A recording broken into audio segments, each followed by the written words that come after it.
کسی نے offer question کیا تھا کہ ہماری جو پھوپھیاں تھیں اور خالائیں تھیں،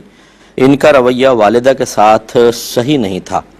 نہ وہ ان کو بلاتی تھی نہ کچھ، تو اولاد کو ان کے ساتھ تعلق رکھنا چاہیے یا نہیں؟ یعنی چاہے والدہ زندہ ہوں تب بھی حکم بتائیں اور والدہ کا انتقال ہو گیا تب بھی حکم بتایا جائے۔ دیکھیں، مسئلہ یہ ہوتا ہے کہ سب سے پہلے تو یہ دیکھا جائے کہ قصور کس کا ہے۔ اگر آپ کی والدہ کا قصور ہے تو پھر اس وجہ سے ان کے رویے تبدیل ہوئے، اس وجہ سے انہوں نے قطع تعلق کو اختیار کیا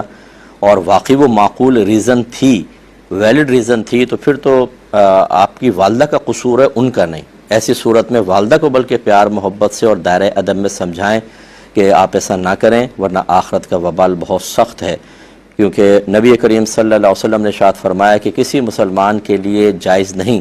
کہ وہ اپنے مسلمان بھائی سے 3 دن 3 رات سے زیادہ ناراض رہے۔ اب یہ جب منع کر دیا جائز نہیں تو اس کا مطلب ہے کم از کم مکروہ تحریمی ثابت ہوگا، یعنی حرام کے نزدیک۔ اور ایک روایت میں فرمایا اگر کوئی 1 سال تک ناراض رہے، اور مراد ہے دنیاوی وجوہات، ٹھیک ہے نا، دینی وجوہات الگ ہوتی ہیں، دنیاوی نفس کی خاطر دنیاوی وجوہات کی بنا پر فرمایا 1 سال تک ناراض رہے تو یہ اپنے مسلمان بھائی کے قتل کی مثل ہے۔ اور ایک صحیح روایت میں یہ بھی ہے کہ نبی کریم صلی اللہ علیہ وسلم نے فرمایا کہ اگر ناراض ہو اور اسی حال میں فوت ہو جائے تو جہنم میں جائے گا۔ ایک اور روایت میں نبی کریم صلی اللہ علیہ وسلم نے فرمایا کہ اگر 2 میں ناراضگی ہو تو جو ان میں سلام میں پہل کرے وہ بری الذمہ ہے۔ اب اگر سامنے والا جواب دے تو دونوں برابر، ورنہ وبال اس پر ہے۔ تو پہلی چیز تو یہ کہ بعض اوقات ہمارے جو قریبی لوگ ہوتے ہیں ان کا ہمیں کوئی قصور نظر ہی نہیں آتا، والدہ، والد، ہماری برادری، ہمارے بھائی، ہمارے بہن، اپنی بیٹی سسرال کی شکایت کرے تو اس میں قصور ہی نظر نہیں آتا۔ یہ میجر مسٹیک ہے کہ ہم ان کا ساتھ دے کر اصل میں تعاونوا علی البر والتقوی پہ عمل نہیں کر رہے ہوتے، ولا تعاونوا علی الاثم والعدوان، برائی اور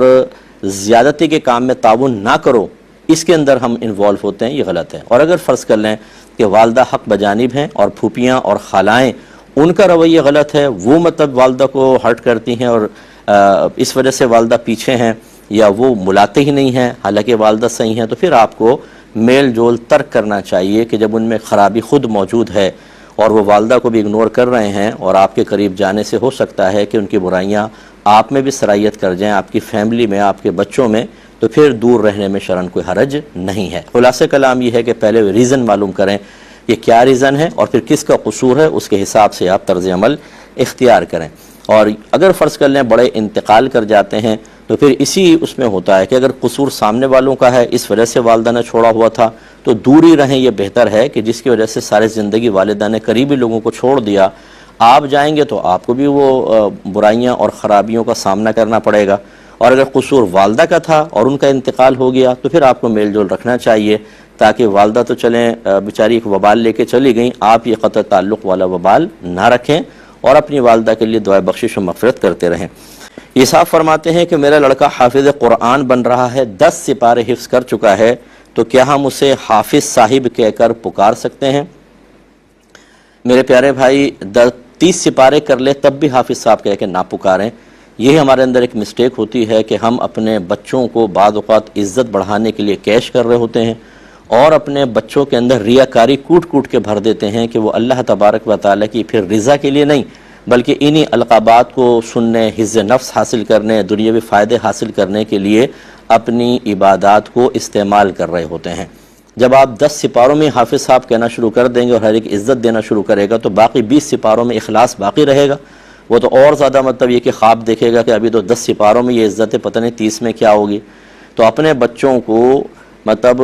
ریاکاری سے بچنے کی ترغیب دیں، انہیں اخلاص کی ترغیب دیں، انہیں اپنے اعمال کو چھپانے کی ترغیب دیں، نہ یہ کہ ہر ایک کے سامنے ظاہر کر کر کے آپ کیش کریں۔ جی حافظ صاحب، لوگ پوچھے کہ حفظ کر لیا؟ جی ماشاءاللہ بس کا چل رہا ہے۔ یہ کیوں آپ کہنا چاہ رہے ہیں؟ وہ اسی لیے تو یہ کوئی حافظ صاحب وغیرہ کہنا، حاجی اپنے نام کے ساتھ لکھ لیتے ہیں، یہ بالکل صحیح نہیں ہے، اس کو چھپانا چاہیے۔ میں اس کو حرام تو نہیں کہوں گا، اگر کوئی بری نیت سے نہیں کر رہا اور اس میں ریاکاری نہیں ہے تو مباح ہے کم از کم، یعنی نہ گناہ نہ ثواب، لیکن بہرحال یہ حرام تک پہنچ سکتا ہے، اس لیے اوائڈ کریں۔ ہاں اگر کوئی اپنے ساتھ عالم لکھتا ہے اور مفتی لکھتا ہے، کیونکہ عالم اور مفتی کا کام ہوتا ہے دوسروں کو ہدایت دینا، اگر وہ لکھتا ہے صرف اس نیت کے ساتھ کہ لوگ جانیں گے تو کویسچن کریں گے، اس کی اجازت فقہا نے دی ہے۔ میں نہیں کہہ رہا ہوں کہ آپ کہیں کہ اپنے لیے تو ایسا کر لیا، ہمارے لیے ایسا کر رہے ہیں، فقہا نے، ہمارے بزرگوں نے باقاعدہ اجازت دی ہے کہ وہ لکھ سکتے ہیں اپنے نام کے ساتھ، لیکن یہ حافظ، حاجی، پھر نمازی بھی لکھ لیں کہ بھئی نمازی فلاں، میں بہت ساری نمازیں پڑھتا ہوں، تہجدی لکھ لیں کہ تہجد پڑھتا ہوں، اشراقی، چاشتی، بہت ساری چیزیں ہیں جو آپ کر سکتے ہیں۔ قربانی یہ کر لیں کہ بھئی قربانیاں بہت کرتا ہوں، عقیقی یہ کر لیں عقیقہ کرتا ہوں، تو یہ چیزیں صحیح نہیں ہوتی ہیں، اوائڈ کریں، اپنے بچوں کو اخلاص سکھائیں تو یہ بہتر ہے۔ یہ کہتے ہیں کہ یہ شاید پڑوسی ملک سے کویسچن تھا کہ جہاں ہم رہتے ہیں وہاں صرف غیر مسلم رہتے ہیں، تو کیا کسی غیر مسلم بھوکے کو کھانا کھلا سکتے ہیں یا کسی کا کھانا کھا سکتے ہیں؟ دیکھیں، جب ایک ایسے آپ ایریے میں رہتے ہیں کہ جہاں پر آپ کا تھوڑا بھی غیر مناسب رویہ، غیر مناسب سے مراد جو ان کو غیر مناسب لگے وہ آپ کے لیے زندگی کے اور عزت کے خطرات پیدا کر سکتا ہے، وہاں پر حکمت کا اختیار کرنا واجب ہے۔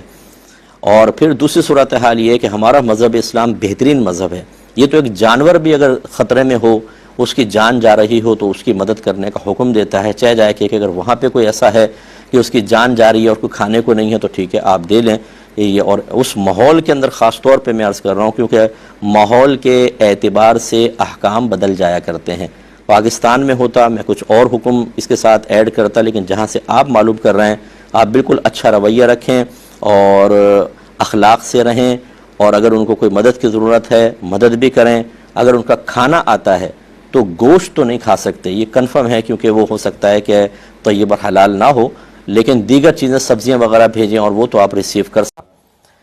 ایک بہن نے کویسچن کیا کہ تجدید ایمان اور تجدید نکاح کا طریقہ بتا دیں۔ لیکن تجدید ایمان کا آسان سا طریقہ ہے کہ آپ اللہ تعالیٰ کی بارگاہ میں الفاظ چاہے کیسے بھی ہوں یوں کہہ دیں یا ارادہ کر لیں کہ یا رب کریم سابقہ زندگی میں مجھ سے اگر کوئی کلمہ کفر جان بوجھ کر یا غلطی سے سرزد ہو گیا ہو یا کوئی ایسی خطا یا گناہ ہو گیا ہو جس سے میرے ایمان میں خلل پیدا ہو گیا ہو، تو میں صدق دل سے معافی مانگتی ہوں، تو میری توبہ کو قبول فرما لے اور آئندہ احتیاط کا وعدہ کرتی ہوں۔ پھر اس کے بعد پہلا یا دوسرا کلمہ پڑھ لیں تو یہ تجدید ایمان ہو جائے گا۔ تجدید نکاح کے لیے میاں بیوی کا موجود ہونا بہتر ہے، اور دو گواہ عاقل بالغ مسلمان مرد ہوں یا ایک مرد اور دو عورتیں،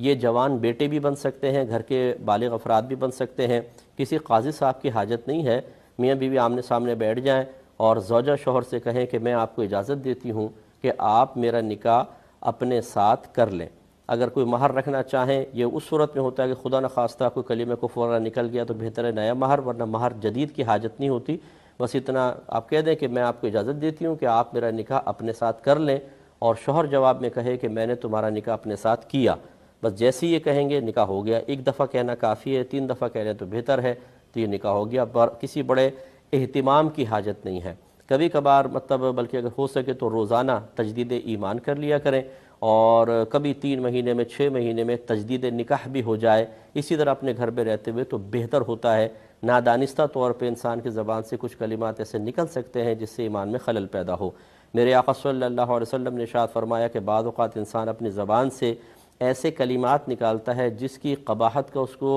قباحت کا احساس بھی نہیں ہوتا، لیکن وہی کلمات اس کے لیے جہنم میں جانے کا سبب بن جاتے ہیں۔ تو اس لیے کوشش کرنی چاہیے کہ یہ اپنی عادت میں شامل کریں، بہتر